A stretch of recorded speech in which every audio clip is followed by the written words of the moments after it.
Willie D Live. I've always been a person, because I grew up around the world. I've been... Yeah, you're military brat. Yeah, so... You know, yeah, because y'all moved to Europe when you were 4, right? Six. 6. Mm-hmm. So you moved to Europe, you're 6 years old.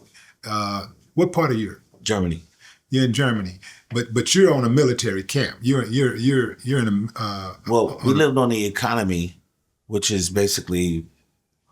We lived outside the base. You know what I'm saying? But the base was... That's what I was trying to say, yeah, base. The base. So y'all lived outside. Y'all lived outside of the base. Did y'all live in an expat community? No, we lived on the economy sometimes. You know what I'm saying? In different areas or different times that I lived there. But sometimes we lived where there were government housing, you know, and then sometimes we lived on the economy.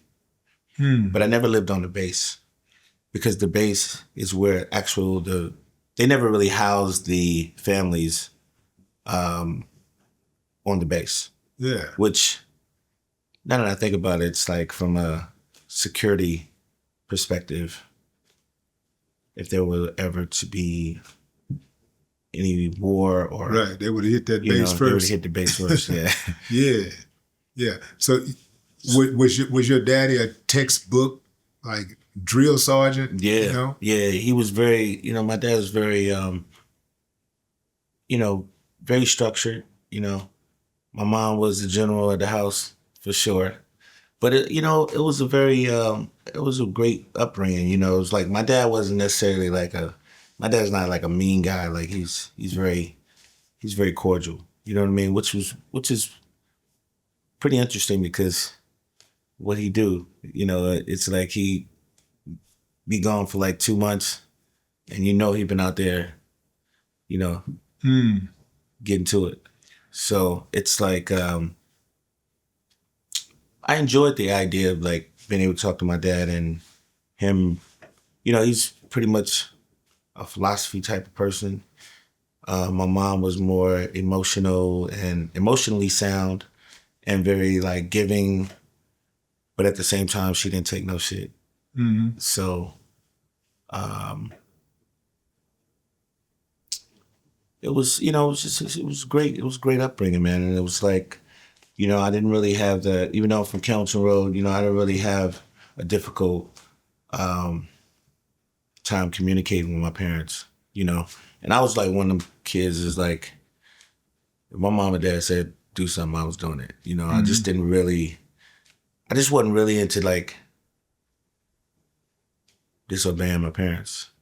I was always someone that felt like it was important to honor them and, just make life easy for myself, because I knew my mom would go crazy.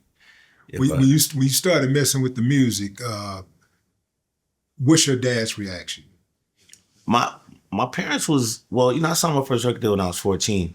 So they were, my mom was like, you're going to school. So I ended up having to get a finance degree, a 2-year finance degree.